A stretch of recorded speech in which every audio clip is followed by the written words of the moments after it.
Guys, thanks for stopping by my channel today. I am so happy you are here with me. My name's Tammy. I have been on the conditioner bar train wreck of a ride for a couple years now. I could not, for the life of me, make a conditioner bar that actually felt like you had anything on your hair when you would use it. Fail after fail after fail. What happened to get me there was Elise at Whole Elise. When I saw this video, I'm thinking, do I even want to watch it? Oh, no, but I did. And then I made it, and then I'm so glad I did. What I did is I made a little bit of a test batch and put it in a little heart mold and gave it out to my, subscription box people and some friends. And I haven't had anybody give me any negative feedback. Now, I've had some that haven't given me any feedback, and maybe they just don't want to be mean to me. It's still expensive, and it's going to cost my customers a lot of money. It's still a very much untested product as far as whether people will actually pay the money that I would need to charge for it. I don't know the answer to that yet, and I don't know that until I try it.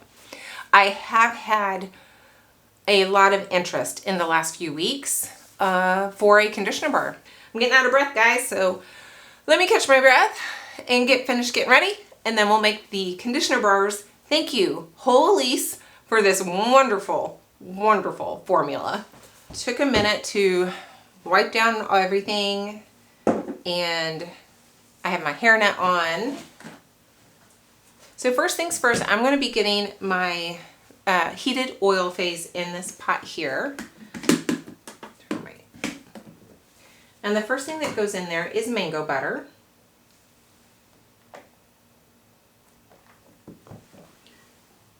I'm going to use grams for this. Mango butter, guys, is a great conditioner, and it will help seal in moisture. It also helps with breakage and hair loss. It also controls frizz. And then I'm going to be adding avocado oil. I love avocado oil. I use it in so many different things. This is an emollient, so it softens, it smooths, and it locks in moisture.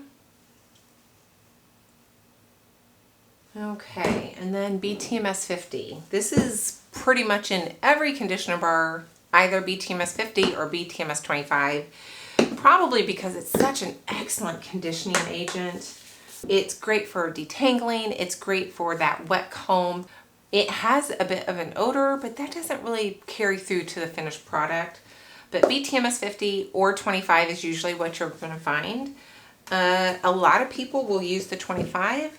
Whole Elise uses 50, and it calls for quite a bit. This is over 33% of the formula is the BTMS 50, guys. So that's where the kind of the high cost comes into.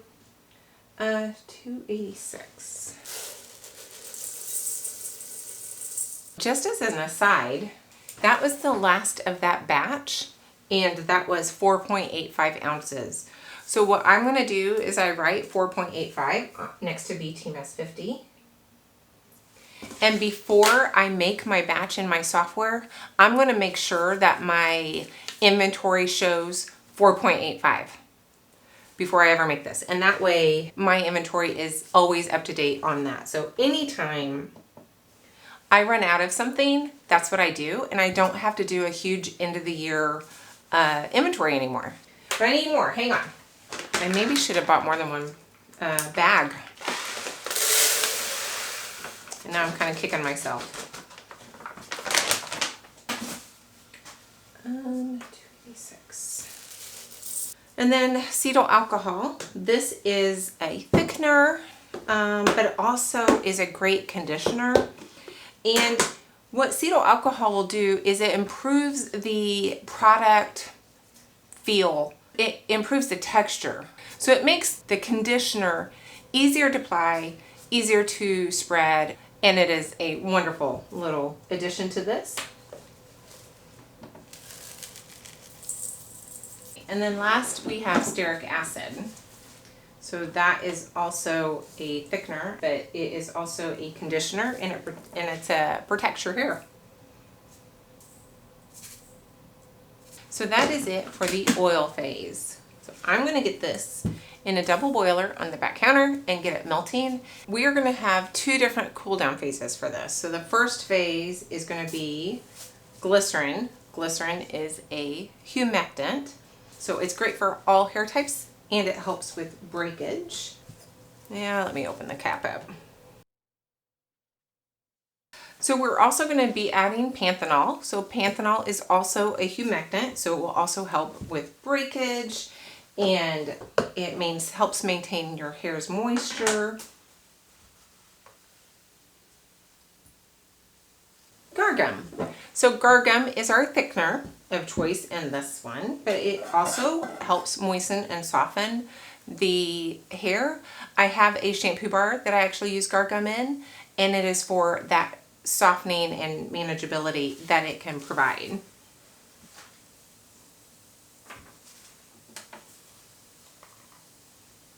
So that is the first of our cool down phase, and I'm just going to stir this and get it all mixed in. It's going to make kind of a thick paste.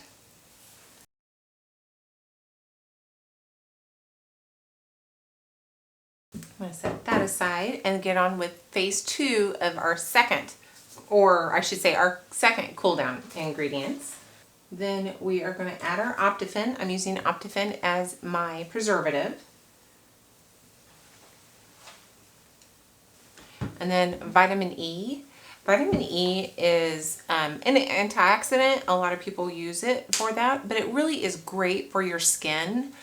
It's an antioxidant for our hair, and it is wonderful for skin, and our scalp is our skin, guys. So we're going to put some vitamin E oil in here. I get my vitamin E mostly from Sober's Choice because I can buy a 1 pound bottle like this, and it's really quite reasonable. It's like, I don't know, last time I bought it was like 40 or 50 bucks, but that's reasonable for our vitamin E. And lastly, I'm going to be putting in our fragrance oil. So I am actually using a fragrance oil and not an essential oil blend. And I really struggle with anything that is deodorant or hair related, not using essential oils. But my shampoo bars have very, very little scent to them. Our usage rating is so low, and it just, I don't know. I want something that smells pretty. This Icy Shine from Nature's Garden has such a lovely smell. It is a perfect smell for a hair product. Let me just do this until okay.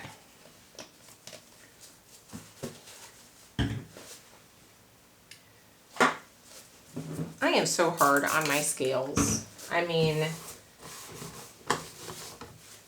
I have this plastic just eaten away from everything I've spilled on the scale.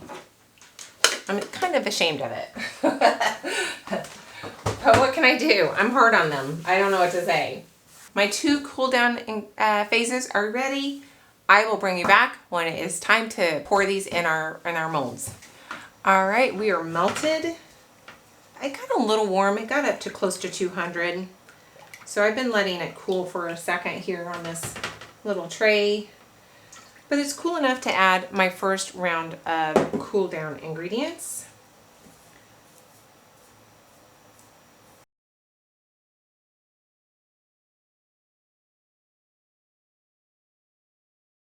It does have a bit, oops, of like cooled areas.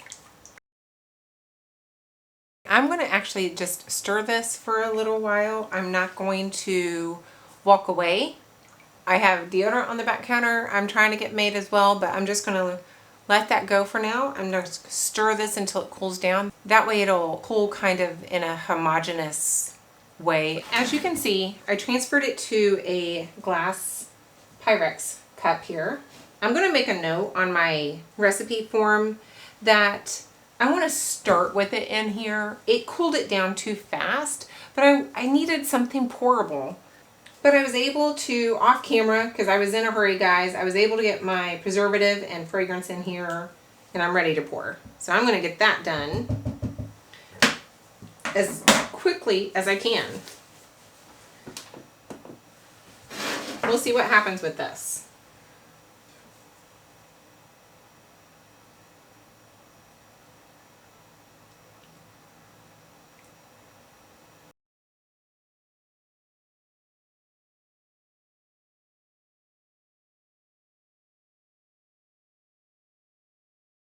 All right, I only have the 2 molds here.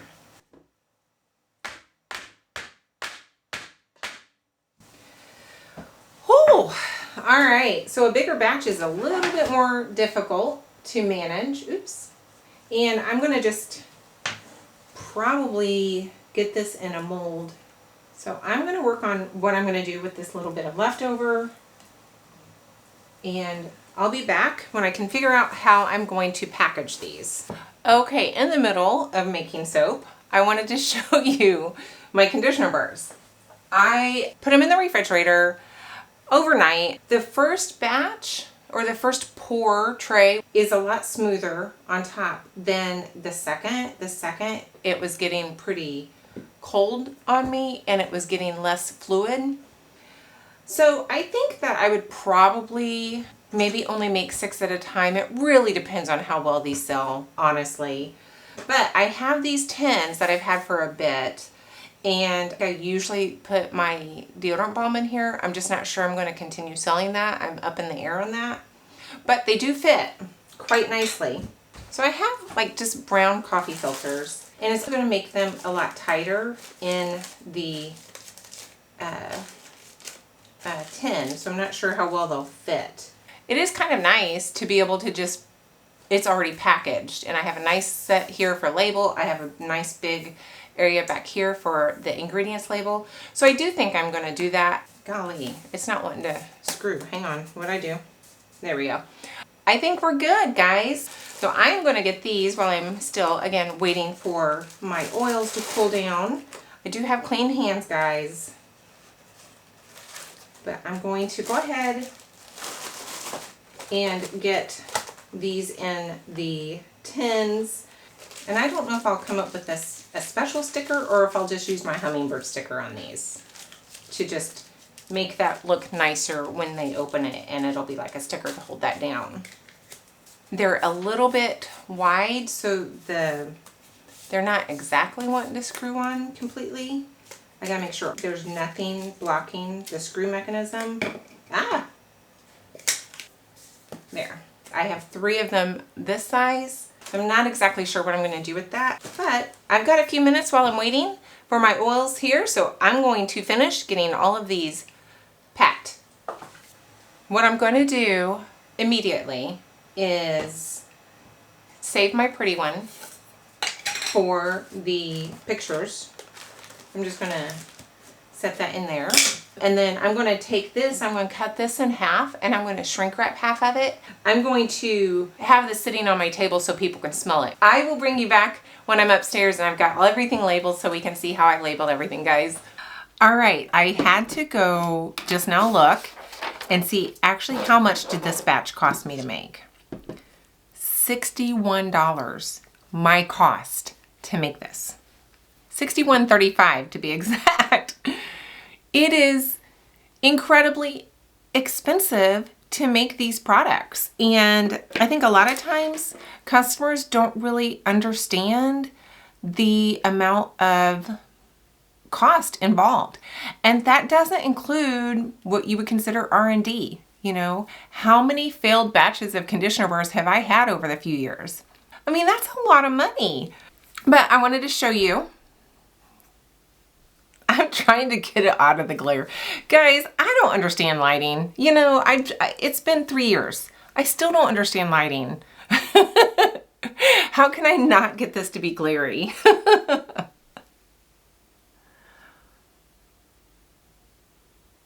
I think the label is really pretty.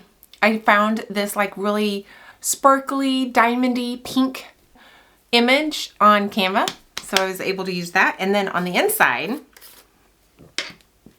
I did that.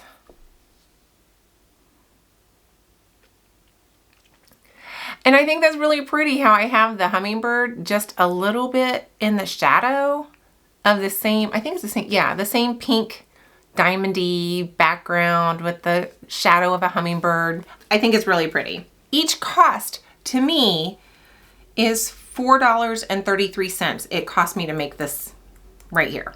The tin itself cost me a little over $1 each to purchase. I don't buy these in bulk, and maybe if I did, I could get that down to closer to 75 cents or something, but I don't go through the tins enough to buy in bulk, so I usually only buy about 30 or 40 at a time.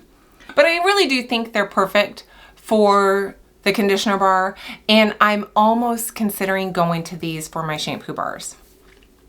My heart shape that I use my shampoo bars won't fit into these tins, so I would have to change my shape, which I might do anyway because I'm not sure I love the heart shape.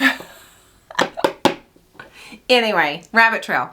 These are on my website and I charge $18 each for them. And I think that's fair. For something that cost me over $4, I think it's fair. It's a lot of work. So don't apologize for your prices. Don't apologize for them. But as long as you're fair with your customers, they will see that in your prices. And I am trying so hard to be fair with my pricing. Anyway, there we go. I've stopped buying conditioner. I actually threw away a bottle of conditioner, and I don't normally do that because I have this thing about wasting things, but I hated that conditioner. Hated it. I'm using this. And now I'm happy. And I want to thank Hoelise for sharing that video with us and her recipe. I might update this and split it off into two so that I have one very much for oily hair, one for dry or curly hair, those kind of things, so people have a choice. Guys, I want to thank you for being here while I made these conditioner bars. I appreciate your time so, so much. And subscribe and like if you so choose. And then hopefully you will choose to stick around until next Saturday. And I hope I see you then. Bye.